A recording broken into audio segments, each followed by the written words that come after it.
Hello नमस्कार साथियों, Dushyant civil classes में आप सभी लोगों का स्वागत है, हार्दिक अभिनंदन है। उम्मीद करते हैं कि आप जहां कहीं भी होंगे वहां चाय का आनंद आप लोग ले रहे होंगे। और चाय के आनंद लेने की प्रक्रिया में हम चाहते हैं कि करंट अफेयर की एक महत्वपूर्ण न्यूज आप तक पहुंचा दी जाए। असल में हाल ही में एक शब्दावली काफी लोकप्रिय है, और ये जो शब्दावली काफी लोकप्रिय है इसमें आप ये मान के चलेंगे कि पर्यावरण के मुद्दों को इस शब्दावली के माध्यम से क्या है उठाया जा रहा है। पर्यावरण के जो मुद्दे हैं उन मुद्दों को इस शब्दावली के माध्यम से क्या उठाया जा रहा है। और इस शब्दावली का नाम जो आपका नेचर अफ्रीका है। क्या बताया हमने? नेचर अफ्रीका है। इस शब्दावली का करंट एस्पेक्ट क्या है उसको तो हम लोग डिस्कस करने वाले ही हैं, डजंट मैटर।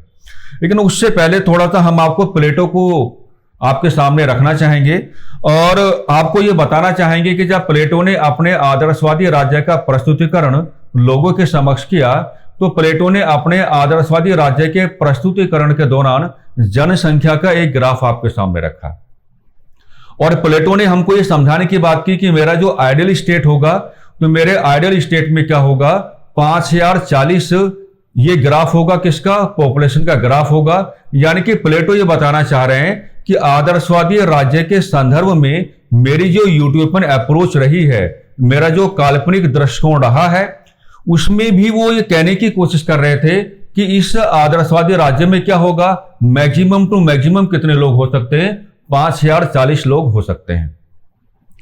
तो असल में हमको यह लगता है कि प्लेटो ने जनसंख्या के धरातल को जो कैलकुलेट करने की बात की है, तो प्लेटो संभवतः भली भांति इन बातों को समझ के चल रहे होंगे कि स्टेट में जो आपका जनसंख्या है वो बिल्कुल इस हिसाब से कैलकुलेट होनी चाहिए कि राज्य के पास जो अपने रिसोर्सेस होते हैं या राज्य के पास जो अपने संसाधन होते हैं, उन संसाधनों पर पॉपुलेशन का जो आपका ग्राफ है उनका कभी भी कोई निगेटिव इंपैक्ट नहीं आना चाहिए। और आजकल आप देख लो ये बहुत बड़ा मुद्दा बना हुआ है।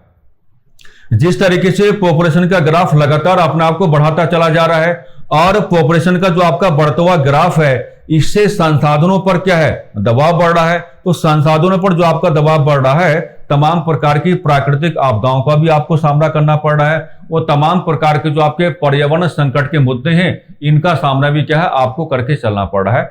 ऐसे में नेचर अफ्रीका जैसी शब्दावली को याद करना थोड़ा जरूरी हो जाता है।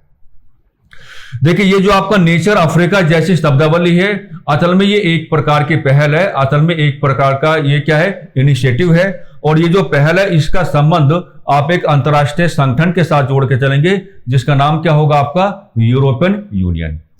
अब यूरोपियन यूनियन जैसे अंतरराष्ट्रीय संगठन ने नेचर अफ्रीका जैसी पहल के माध्यम से अफ्रीका महाद्वीप के पूर्वी क्षेत्रों को सेंट्रलाइज कर लिया है। यानी कि अपना सारा ध्यान कहां पर स्थापित किया, अफ्रीका महाद्वीप के पूर्वी क्षेत्रों में स्थापित कर लिया। और अफ्रीका महाद्वीप के पूर्वी क्षेत्रों में जो आपका बायोडायवर्सिटी है, जो आपका जैव विविधता है, उसको बढ़ाए जाने के लिए प्रयास हो रहे हैं। आप लोग जानते हैं कि जितना हम पॉजिटिव जैव विविधता को बना करके चलेंगे उतनी ही कम मात्रा में क्या है हम लोगों को पर्यावरण जो आपके संकट हैं उनका सामना करके चलना पड़ेगा।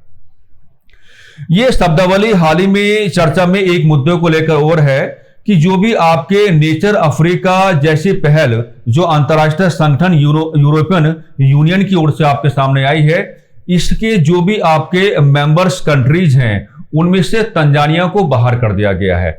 यानी कि तंजानिया को बाहर का रास्ता दिखा दिया गया है। तो हम आपको ये बताना चाहते हैं कि 2-3 प्रकार के सवाल यहां से बहुत अच्छे आप निकाल सकते हैं कि नेचर अफ्रीका जैसी जो आपका पर्यावरण संरक्षण आधारित पहल है ये किस अंतरराष्ट्रीय संगठन की ओर इशारा करती है, तो आपका आंसर क्या होगा, यूरोपियन यूनियन होगा। और नेचर अफ्रीका जैसी पहल जिसका संबंध अंतरराष्ट्रीय संगठन यूरोपियन यूनियन के साथ है, इसमें से किस देश को अभी बाहर का रास्ता दिखाया गया है, तो आपका आंसर क्या होना चाहिए, तंजानिया। तो ये बात मुझे आज मॉर्निंग में आपको बता के चलनी थी।